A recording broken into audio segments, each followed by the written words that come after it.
Hello everyone, आप सभी का स्वागत है इस चैनल में। आज के इस लेक्चर में आप देखेंगे प्रैक्टिस प्रॉब्लम 37। यह स्ट्रेट लाइन से लिया गया क्वेश्चन है। क्वेश्चन कह रहा है the angle between the lines y minus root three x minus five is equals to zero and root three by minus x plus six is equals to zero is. Option A में है pi by six यानी 30 degree, B में है 5 pi by six यानी 150 degree, C है pi by four 45 degree, D है more than one या E है none of the above, none of these.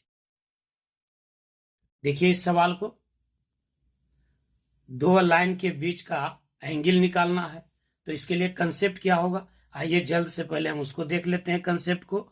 जब दो लाइन के बीच का एंगल निकालना हो तो पहले दोनों लाइन का हम स्लोप निकाल लेंगे और दोनों स्लोप को हम m1 और m2 कह देंगे और मान लेंगे कि दोनों लाइन के बीच का एक्यूट एंगल अगर थीटा है तो टेन थीटा बराबर होगा modulus of m1 minus m2 upon 1 plus m1 into m2।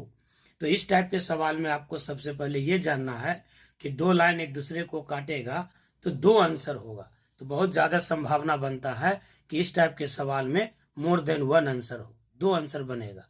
अगर दो आंसर ऐसा आपको मिल जाए जिसमें दोनों का योग 180 डिग्री है तो 100% वही आंसर होगा। जैसे ये पाई बाई सिक्स और ये 5 पाई बाई सिक्स, ये 30 है और ये 150 है तो 180, यानी एक एंगल अगर 30 है तो दूसरा 150, और अगर ये नहीं हुआ तो नन ऑफ दीज होगा। तो यही बात होगा, या तो डी आंसर या ई आंसर। इस टाइप के सवाल में ये चालाकी बरतना है, लेकिन कैलकुलेशन करके एंगल तो निकालना ही है। कैलकुलेशन वही करेंगे, टेन थीटा बराबर modulus of m1 minus m2 बटा 1 प्लस m1 गुना m2। अब सवाल है कि दोनों का स्लोप कैसे निकालें। तो अगर किसी लाइन का इक्वेशन है ax जोड़ by जोड़ c बराबर जीरो तो उसका स्लोप का फॉर्मूला होता है माइनस a बटा b, यानी माइनस कोफिशियंट ऑफ x बटा कोफिशियंट ऑफ y। आइए इसके डिटेल सॉल्यूशन को देखते हैं। देखिए यही दो लाइन दिया हुआ था, y minus root three x minus five is equals to zero और root three by minus x plus six is equals to zero.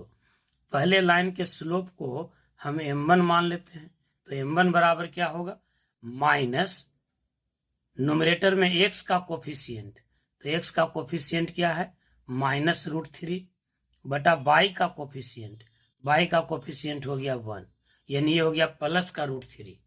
दूसरे लाइन के स्लोप को हम मान लेते हैं m2, तो m2 क्या होगा माइनस x का कोफिशियंट तो कितना है माइनस 1 और y का कोफिशियंट क्या है रूट थ्री,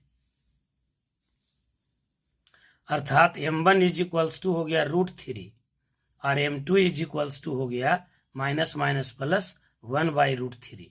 यहाँ कौन सा फॉर्मूला यूज किए हैं तो आप याद रखिएगा ax जोड़ b बाई जोड़ c बराबर जीरो है, तो इस लाइन का स्लोप का फॉर्मूला होता है माइनस a बटा b।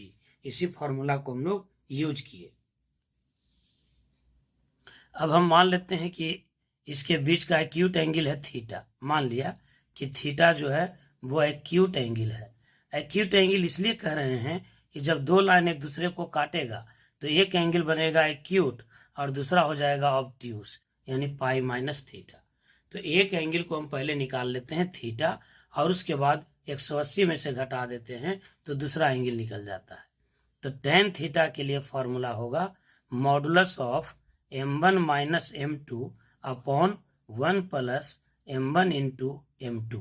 कैलकुलेशन तरीके से करना है, यानी ये हो जाएगा आपका tan theta is equals to m1 क्या हो गया आपका m1 हो गया रूट थ्री माइनस m2 हो गया 1 upon root three divided by 1 plus root three into 1 upon root three, 1 plus root three into 1 upon root three, ये आपका कैंसिल हो गया।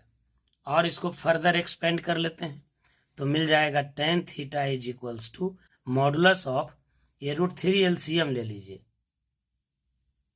तो ये नीचे में आ जाएगा, तो root three into root three यानी थ्री में से 1 घटा देंगे तो 2 और नीचे बच जाएगा 1 प्लस 1 यानी 2, तो ये 2 और 2 कट जाएगा तो बच जाएगा 1 बाई रूट थ्री अब मॉडुलस से बाहर आएगा तो ये पॉजिटिव हो जाएगा 1/√3।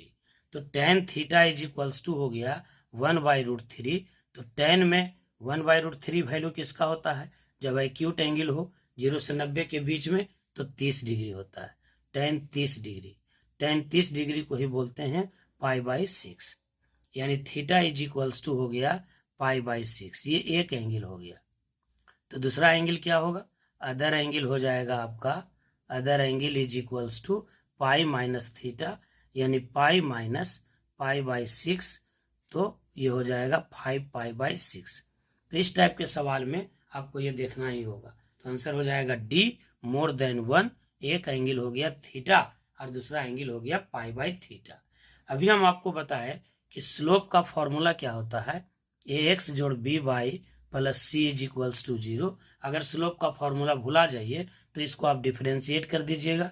a इंटू एक्स का डेरिवेटिव 1 प्लस b, अब y का डेरिवेटिव dy/dx, और c कांस्टेंट है तो इसका डेरिवेटिव होता है 0, यानी a plus b into dy/dx is equals to 0।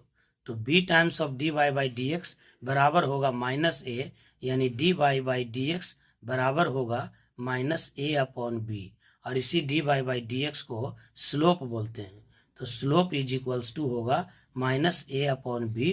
वैसे कॉम्पिटिटिव प्रॉब्लम बनाने के लिए ये फॉर्मूला तो याद रहना ही चाहिए कि अगर किसी लाइन का इक्वेशन है ax plus by plus c is equals to 0, तो इनका स्लोप होगा -a/b। उम्मीद करते हैं कि ये सवाल अच्छा लगा होगा।